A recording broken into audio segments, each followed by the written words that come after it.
Driving through the region known today as the West Bank, the heart of Canaan in biblical times, it's hard to believe that this was the promised land that Moses tried for so long to reach, but never did. Until an unexpected patch of green comes into view, signaling our arrival into the biblical city of palms, Jericho. Jericho is one of the most interesting cities in the ancient Near East. There's a spring there that's still gushing out, hundreds of gallons of water per minute. It's always been a beautiful place to live, this oasis in what is now the middle of the desert. It's believed to be the oldest continuously inhabited city in the world. Traces of 23 distinct civilizations have been found in a small archaeological park on the outskirts of town.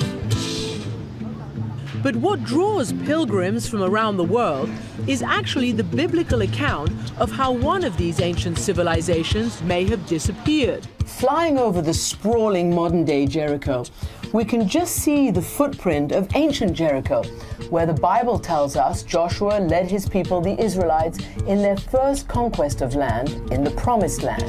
The Bible tells us that before his death on Mount Nebo, with guidance from God, Moses chose a man named Joshua to lead the Israelites on the last leg of their journey.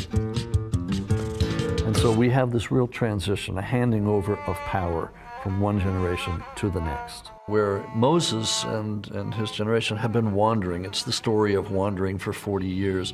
Joshua's more action-packed. It's where they come on in and they take over. As told in the book of Joshua, the conquest of Canaan has all the trappings of a summer blockbuster. Sounds like a movie. It's an action-packed scene.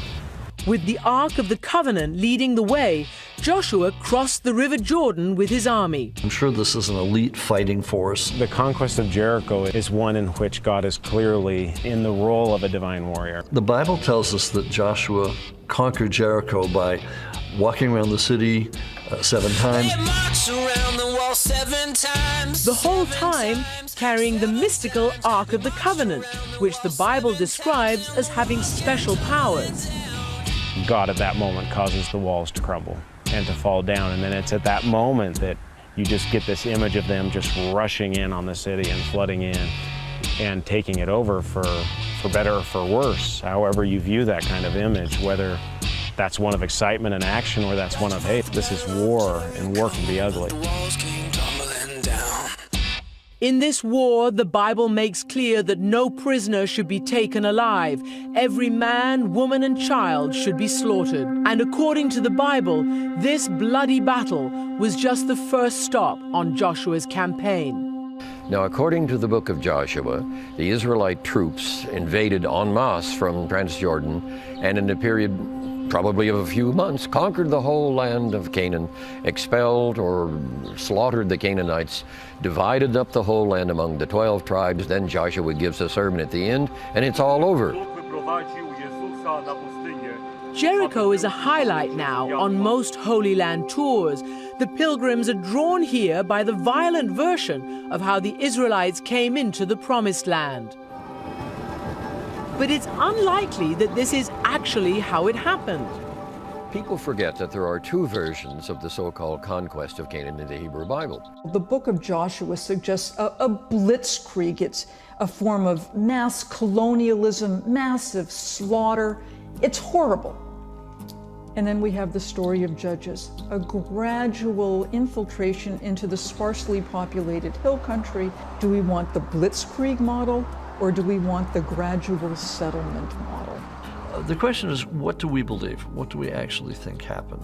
The archaeology does lend some support to the less dramatic and gentler account. Of all the years when Jericho is inhabited, the one period where we want it to be inhabited so Joshua can attack it, there's nobody living there. It's empty. There's no wall for Joshua to knock down. To put it bluntly, the book of Joshua is almost all fictitious. Yes, there's some battles, yes, there's some killing, but overall, they're coming in and they're living side by side with some of the Canaanites. This sounds radical, but when I talk to most people, they're relieved. The genocide that is God's will, Yahweh's will, never happened. For some, The story told in the book of Joshua presents a troubling picture of a violent God. But others draw a sense of mission from the very same story. A few days after we visited Jericho, our team was invited to the graduation ceremony for Jonathan Friedland and his elite unit of the Israeli Defense Force cadets. Just like Joshua and his troops came to Israel and had their battles here and were able to live here, I'm just continuing it just like my brother did it and my father did it and my grandfather did it. And that goes back all the way to the Bible days. They had marched 175 kilometers overnight, a journey that ended here in the disputed Golan Heights along the Syrian border. The cadets' families joined them for the final stretch. Joshua used a sword to conquer from Jericho. Nobody picked up their bags and said, "Dear Joshua, God promised you, here it is." Historians who are trying to piece together the truth think the meaning of the story is less clear-cut. One of the problems that we've got is that it's very difficult frequently to tell an Israelite from a Canaanite. Eric Klein thinks it's possible that modern DNA testing will show that present-day Palestinians and Jews who are locked in a modern struggle of biblical proportions might go back to the same ancient tribe. If it turns out the Israelites and the Canaanites are one and the same, not only would you have to throw out a lot of the biblical story, but you also might find out that the Palestinians and the Israelis are actually related, that they're either cousins or brothers, and then what does that do to modern politics? So everything is wrapped up in one big gargantuan mess.